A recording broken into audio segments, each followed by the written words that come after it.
Alert Media.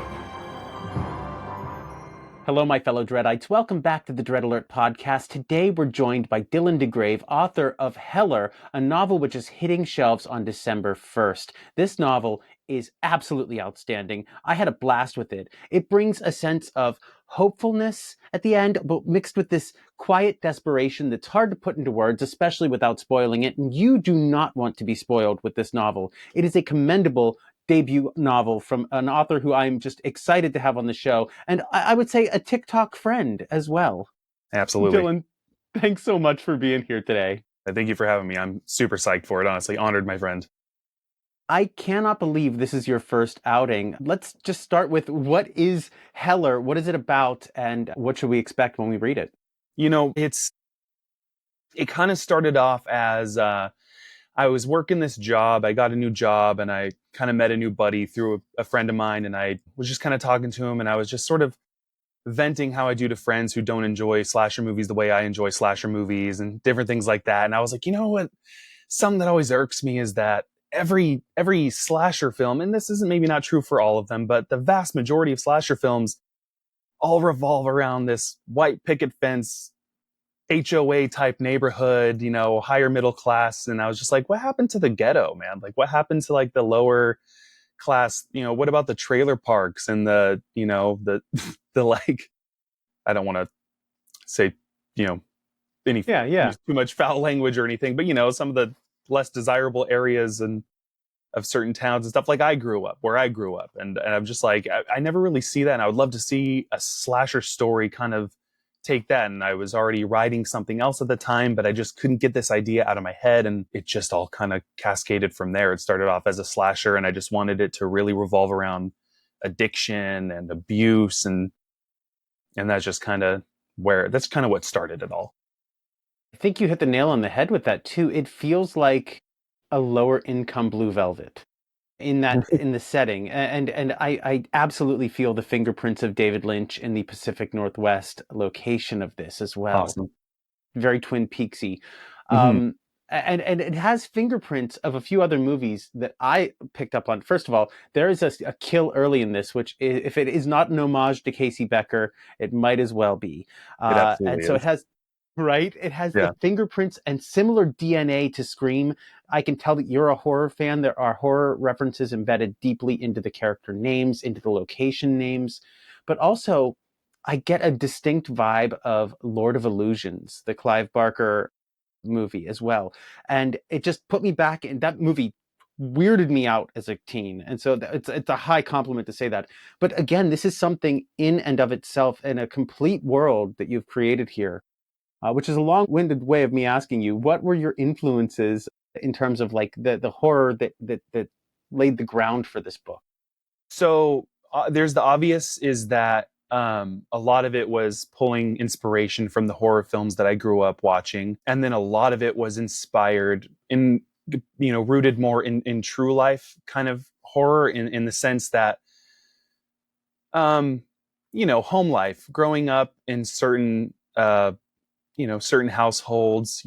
My household wasn't the greatest. Yeah, I had friends who were of similar upbringings, and I had friends who were much worse off than I was. And some of my main characters' life experiences were pulled from some of the kids I grew up with. I've been in their homes. I've seen the things that was going on behind closed doors that nobody really likes to talk about. And those kind of things were just something that I felt I just don't see explored. I see explored plenty in certain mediums, but not in this medium, which is just my bread and butter. I love horror. I love slashers. And just kind of seeing that kind of creep into this genre was something I just wanted. And that's kind of really was the inspiration. I'm a slasher fanatic. And so I just kind of thought maybe putting those two together might have something kind of fun. I think we have more in common than I even realized when I invited you on the show. I know we mentioned off camera, but my mom was, my rock, and she was is a nurse, retired. But my dad got addicted to painkillers, and then, at the time, it was the next step was heroin, and maybe now it's a little different. And in the novel, it's a little different. Mm-hmm. And so those themes of addiction and watching a parent spiral. I didn't live with my dad. I visited plenty, and that household contrasted with the household my mom crafted for me were just so vastly different. But the way you portray it is so accurate. The parentification that happens whenever kids have an addicted parent, and the grief before the parent is gone. Essentially, you're grieving the loss of a parent before they're gone. Anything could be the last thing that Right. they do. It resonates so truly, and I think that speaks to what this novel does really well. And it's unique for a slasher, but you have more space to work in. Is it's a relationship first novel. These character relationships are the ground of being here. Everything is built on those relationships, and Right. you hit us hard with some early losses, which really devastated me as a reader. I was not expecting a very early loss in this book.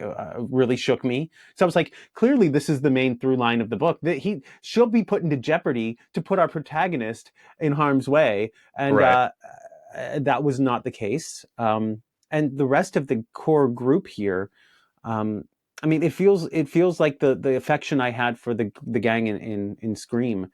I wonder, is there an approach you take to crafting novels in general, like your writing process, but also specifically those relationships? Well, usually what I do is I really try to sort of string together the commonalities that I had with people, because growing up, I started off very sort of withdrawn and sort of kind of in my own shell. And I only really would um, sort of interact with people that I felt safe interacting with. It wasn't until I was older when I started to sort of make connections outside of that box I had created for myself, and to find out that, okay, someone who grew up how I grew up, around the things I grew up, you do have more in common with other people than you think you do, even if it doesn't seem like it. And so I just kind of drew from those kind of like revelations I have had growing up. And um, when I do start crafting characters, I always sit down and I try to do a very in depth character creation sheet. I'll go down to like, I'll go, even if it makes no appearance in a story, I'll go all the way down to their childhood and just kind of think of experiences they had, losses they may have had, things that just may have helped shape that person as they got older. And it helps me kind of find connections for characters, even connections for characters. And it's not something I always plan out. It's just I get to know the characters well enough so that way when I'm writing them, the relationships kind of grow on their own. I don't necessarily always plan things ahead when it comes to relationship entanglements and whether or not this character is going to end up becoming best friends with this character or not throughout the story. Those are things that happen generally organically for me. If there's something that needs to be orchestrated that I know needs to happen, then I will try to steer those threads together. But generally, it's more of an organic process that just sort of happens depending on the characters' personalities.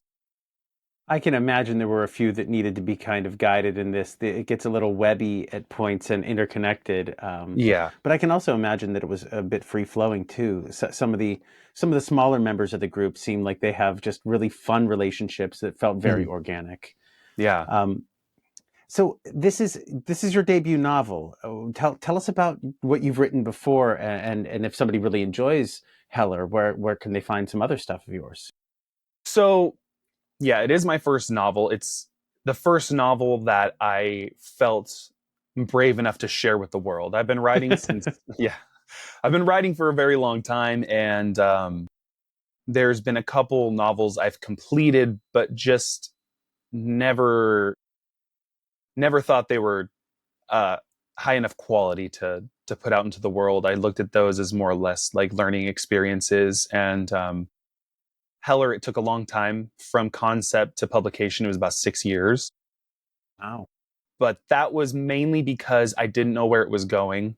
I didn't know what the ending was. I didn't know who was responsible for what was happening. And so those things, I didn't outline it at all.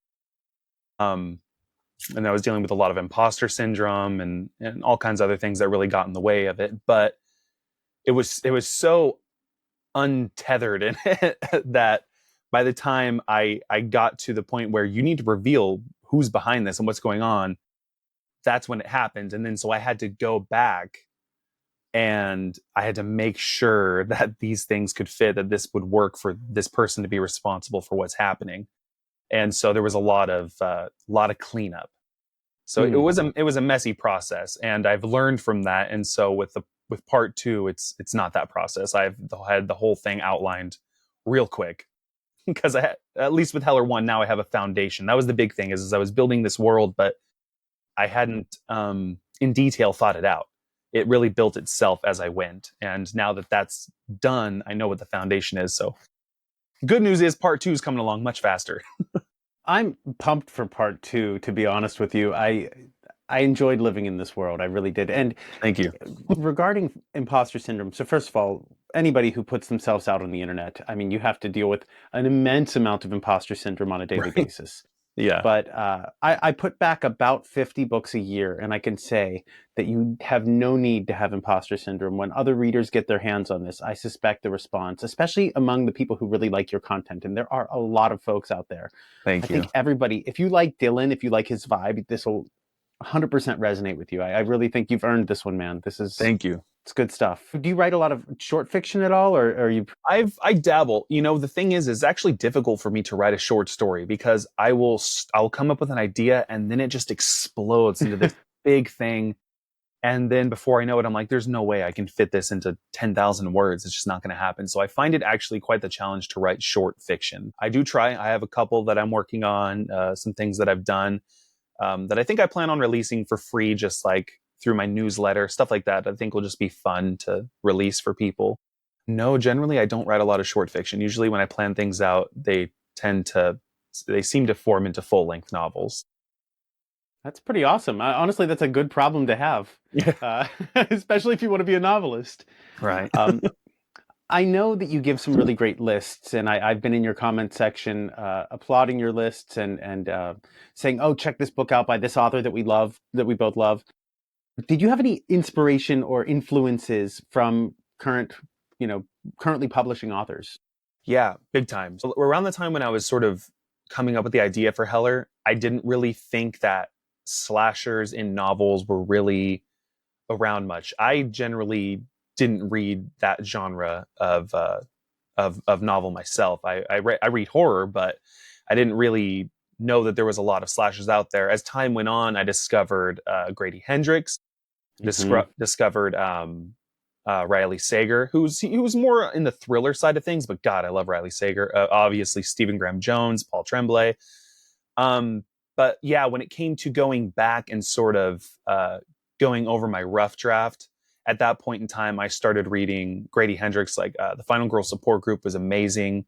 That's a good one. If anybody that's just fun. And then it's just called Final Girls by Riley Sager. Hmm. Um, and you know, I think it just what honestly it helped me kind of do was, and this isn't me sort of picking apart anybody else's work because those guys are all amazing, but I noticed this sort of theme is that, and it made me feel good about the direction I was going with Heller. The theme I kind of noticed is that a lot of the time with these kind of novels, everybody tends to kind of go the route of not necessarily spoofing on itself. That's not the right word, but it's so self-aware of the slasher entity that it points it out for the reader again and again and again. This is a slasher. This is a slasher. We know this is a slasher. We're using the terminology. We're saying the word slasher. We're saying the word final girl. We're kind of building on that trope machine that just keeps churning. And with Heller, I wanted it to feel more like it's something. Obviously, it's based in its own fictional world, but I wanted it to feel really rooted and personal. And so I knew that I couldn't go the route these guys were going. What they were doing was great, but I couldn't do that because it just would be a disservice to kind of what I was trying to have these characters' world kind of become. So yeah, Yeah. there were inspirations, but more or less it was showing me what not to do. Not because it was bad, but because I saw it was working for them, but I knew I couldn't do that. That wouldn't work for me. I have to do it. It cemented what I was doing as like, okay, I'm on the right path. This is definitely the version of this sort of world that I want to tell. What's interesting about that is, yeah, it's definitely not as like comedically self-aware as some of those other books. While they're very serious books in their own way, they do have this Yeah. sort of like meta humor to them. Right. But some of them explore slashers with protagonists that are not your typical slasher, final person. Mhm. Delson is not our typical final girl, not a girl at all. Right. I think of the Autumn Springs Retirement Home Massacre by Philip Fracassi with an 80-year-old final Right. girl. And the Chainsaw trilogy, Stephen Graham Jones' Chainsaw trilogy, Yeah. bringing in his own identity, and it's Yeah. Excellent. interesting. And Yeah, done so well. Yeah. the interesting thing here is that you mentioned it was inspired by personal experience, and I wonder if fiction doesn't give us the ability to take a more nuanced look at slashers across a more nuanced and broad spectrum of existence. Yeah. Yeah, absolutely. I think so. I think it's a really can be a really cathartic tool, I think. Um, it definitely helped me a lot in my formative years. And horror in general in our formative years always feels to me like, and my audience is probably sick of hearing me talk about this, but it feels like a rite of passage, like we're doing something that is taboo or too adult. I had another guest mention that he's chasing the electric thrill that he got when he saw, I think it was The Exorcist, and for me it was Halloween too. I wonder, was there a film in your early days or a book in your early days that kind of gave you that electric thrill, that fear that you're chasing the dragon for now?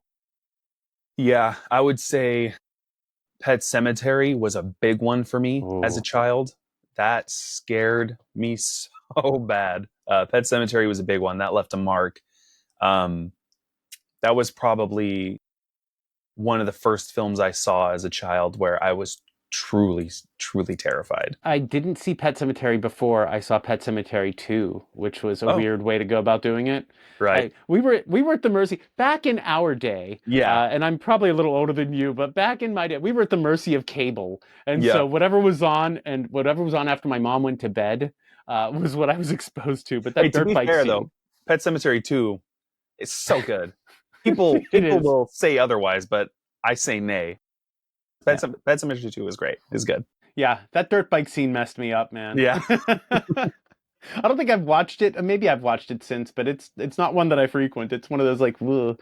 Yeah, it Um, holds up. It's good. looking at the themes of Heller, and there are a few main themes that I see. Not only socioeconomic divide, because we have some upper class homes, and next to them we have homes that are falling down. We have kids who are of means and kids who are not of means, and the way they treat Delson because of his social standing and his mother is just upsetting. Hmm. So we have socioeconomic divide. We have a sort of paying a retribution for the sins of our parents. We have the themes of addiction that run through. Um, I wonder, is there anything that A, that I'm leaving out, or B, that you'd like the reader to leave with and consider when they finish reading this novel? That's a tough question. I feel like maybe better understanding perhaps of what might be going on behind closed doors is something. Um, like I said, I didn't have the best upbringing growing up, but a lot of that paled in comparison to some of the people I grew up with, and like just seeing that other people around them just had no idea what their home life was like, and yet these kids still got up, they still went to school, and they didn't talk about it. You know what I mean? And it's incredible, and that was something that that was sort of a big kind of a big inspiration in writing this, and I think that was something I tried to get across. Not beating a reader over the head with it, but it was something that I definitely tried to weave in the words. So, are you? I know you're working on Heller 2, or whatever the title shapes up to be. Are there any other projects you got in the fire that you can kind of give us a peek at? Before I started working on Heller, I was working on another project, and I based that project in on my real hometown, which is up in the way up Northern California in the redwoods, and that's obviously what Heller's based off of. But it was literally placed in my hometown, and it was a supernatural story, and I hung that up because it was one I just after it was all said and done, I was like, yeah, it's just not. This isn't for people's eyes. And that's something I definitely want to return to. And it's something I actually just this last weekend completely plotted out the entire outline for. So that's waiting for me to get to it at some point. And that is more or less, it's very different from Heller. It's very different from Heller tonally.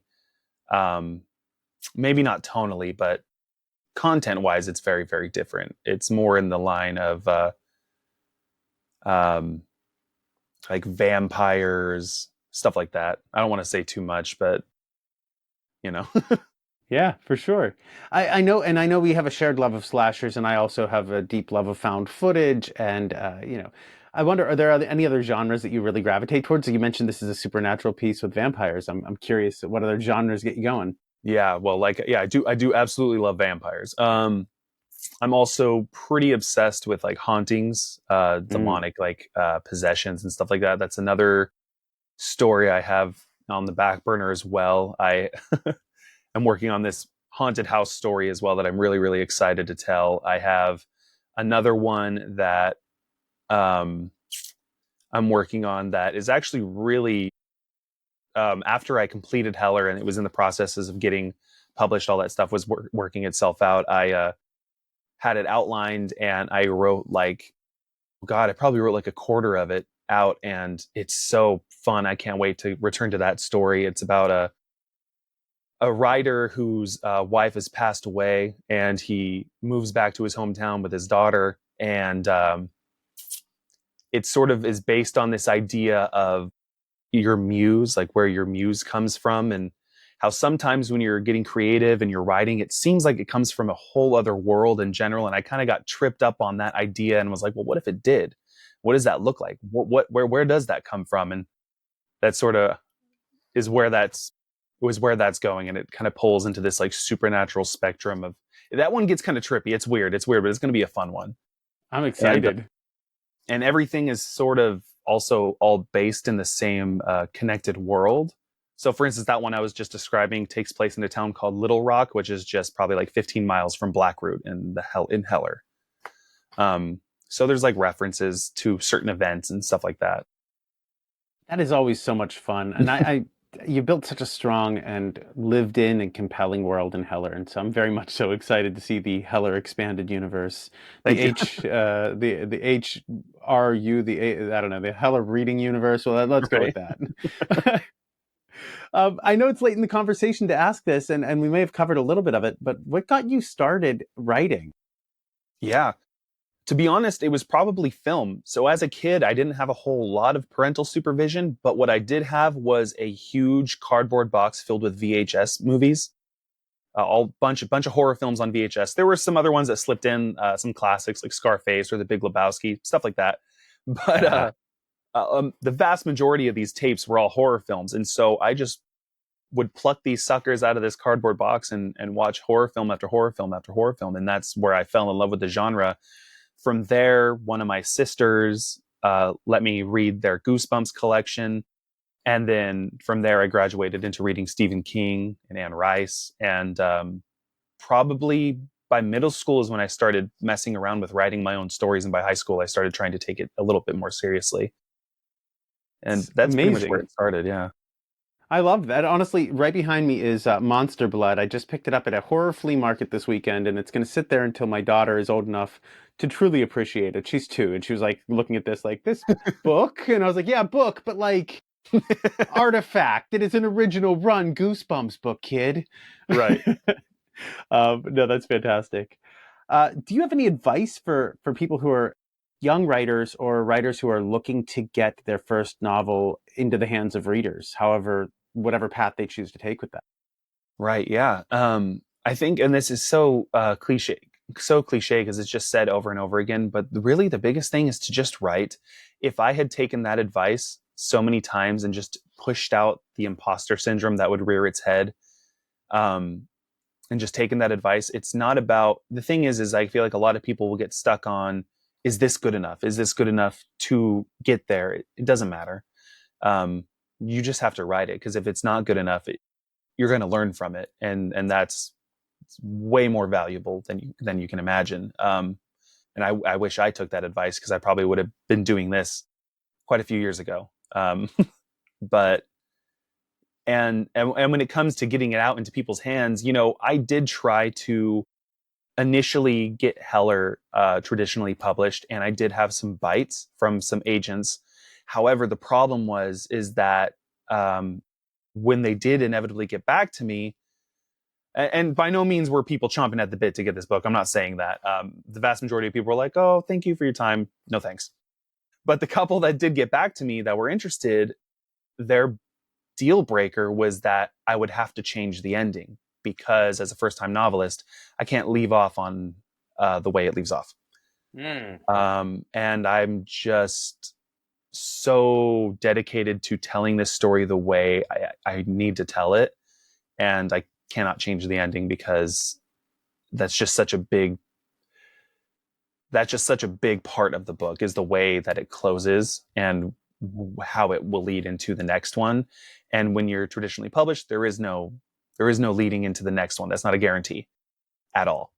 Yeah. um, and so it really came down to me being like, okay, I'm just going to do all the work myself because it's worth it to tell the story how I want to tell it. And so a lot of people get overwhelmed with the idea of thinking it's too much work. It is a lot of work, but it's not impossible at all. You just have to be yourself, talk about the things you love, and people who love the same things, they'll gravitate towards you, and if you're supportive, you'll be supported. I think that is hugely key. Two things you said that apply not only to writing but content creation. I wish I had started sooner. I've been on a fitness journey. I dropped 100 pounds, and I thought I had to like look a Dang. certain way to get in front of the camera. Right. It's not true. Right. No. Your message, your delivery, your unique view on something, be it reviewing films or hosting a podcast or writing a novel, it's going to be useful to someone. And if it's just one person, that makes it worth it at the end of the day, Absolutely. for me. So just get out there and do it. But Hmm. also, it's not impossible. I mean, it's a lot of work, but it's worth it. I have to say, I'm so glad you didn't change this ending. Chapter 37 through the epilogue is just one of the wildest rides. You will be gut punched repeatedly. You'll get gut punched more than Delson does during the novel, and that, trust me, that is a lot. But it's so worth it.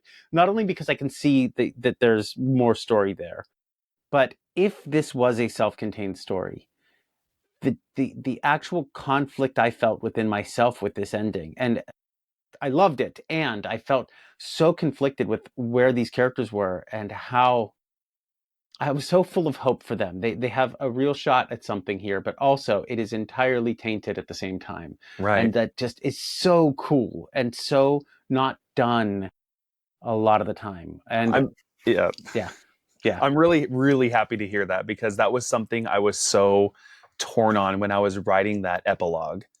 Mm, When I was writing that epilogue, when I finished the last sentence, I sat there and I read that epilogue over and over and over again. And I was just like, it's so hopeful, yet it's so bleak at the same time. And it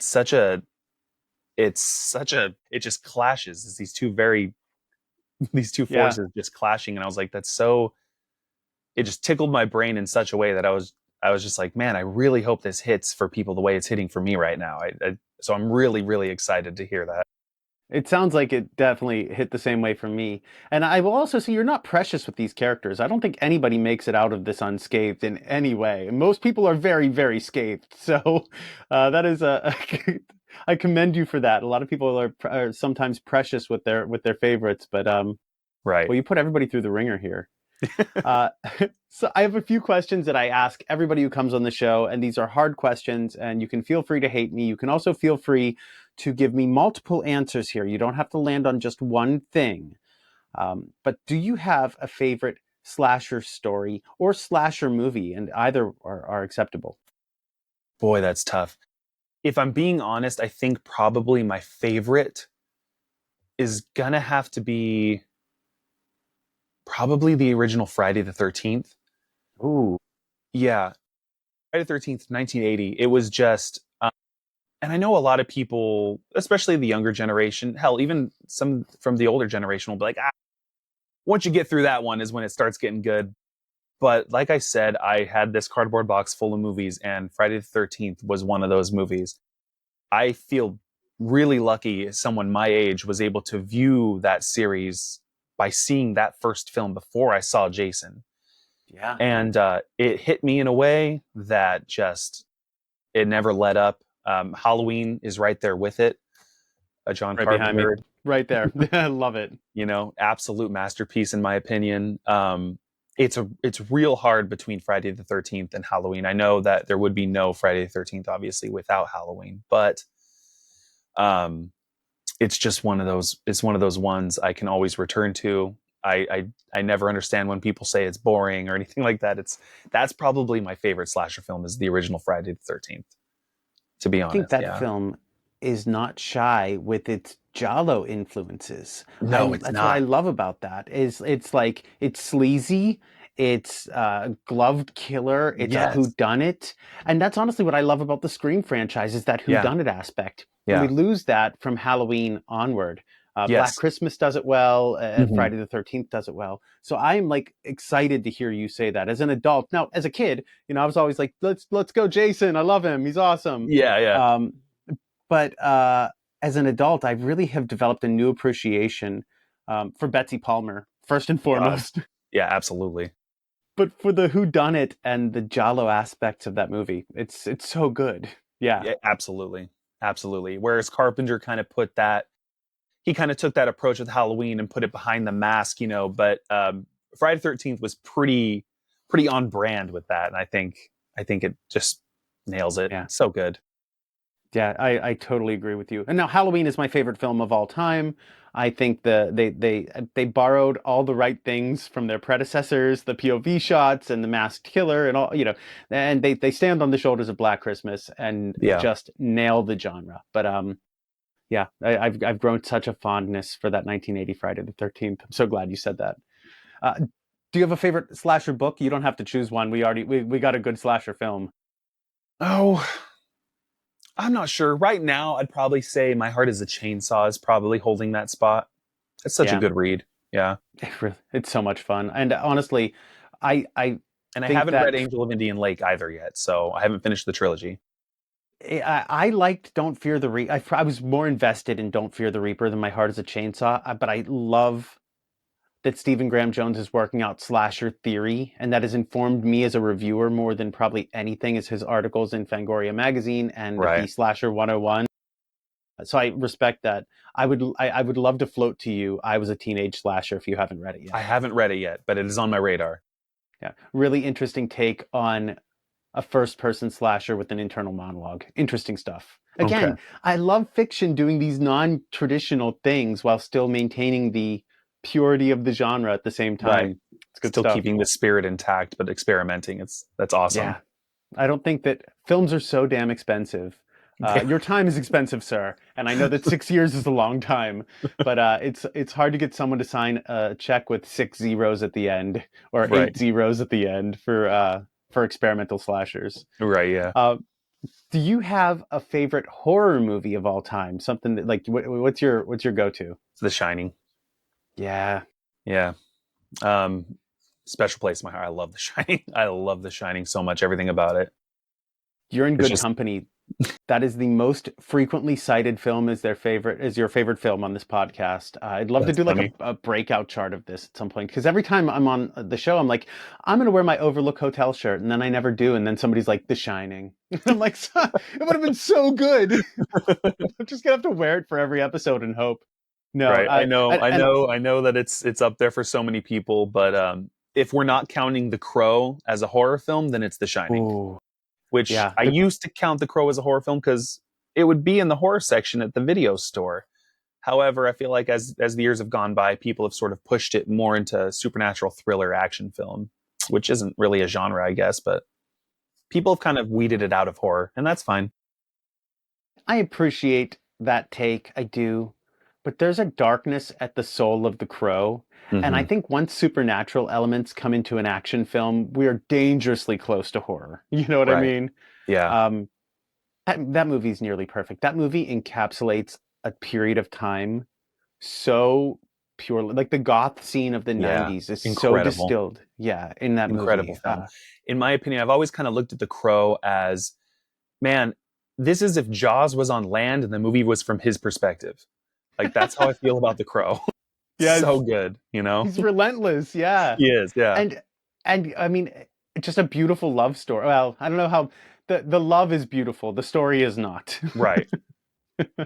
So Yeah. tell me about The Shining. Is there something exciting about The Shining for you that really sets it apart? Oh, I think it comes down to the cinematography. It comes down to the performances. I mean, it comes down to the score. Hmm. It comes down to the time in my life when I watched it. It left a huge mark on me, and it's just one of those things. Maybe it's nostalgia goggles. I don't know. Um, maybe it is, but I love that As a film. Kubrick diehard, who I took a course on Kubrick in theater school. Like I was like, I'm gonna take a film course, and then my friends were like, whatever, man. If you need the grade, I'm like, no, no, no. It's about Kubrick. Yeah, dude. uh, like I love him as a director. I will even go to bat for Eyes Wide Shut right here, right now. Like I'll throw down that is a fantastic film. I rarely do see a film about male insecurity, sexual insecurity outside of Lost Highway and Eyes Right. Wide Shut. Yes. Like that. At least that directly. Um, so no, I'm a huge Kubrick fan. I don't think it's nostalgia goggles. I think you nailed it. Awesome. Well, Dylan, I have to ask, where can people find you? Because I know you have a very robust social media output, and I think people are lacking if they're not following you because I get a lot out of your content. Where can people follow you? So yeah, I'm doing my thing on TikTok, and then I started kind of trying to plug all of that into Instagram as well. So doing that on Instagram, and I've been considering getting back on YouTube. That's where I initially started a couple years ago. Then I kind of got sucked into the black hole that is TikTok, as it is. But so until further notice, pretty much just TikTok and Instagram is where I'd be doing my thing. Well, if you're ever on YouTube, be sure to find us over there. We can collaborate on a couple of shorts because Will we are do. over there as well. But yeah, what's your handle? Can't kill Dill Oh man, I love it across the so board. much. I love it so much. Like, not only is your last name sick, "Can't Kill Dill" is just like I just like what are you gonna do with Vince? Like, there's nothing as witty as that. It's so good. Your whole brand is on point. I'm so glad. I'm glad to know you. I'm glad we got to talk today. I'm so glad your novel's going to be in readers' hands because I think everyone is going to be better for it. Thank Um, you. yeah, it's truly good stuff. I Is there anything you appreciate want to that. leave us on? Um, just read more horror. Read Yeah. more horror. Absolutely. Support independent horror authors. Read more Yes. horror. Well said. And as Yes. always, stay spooky, my friends.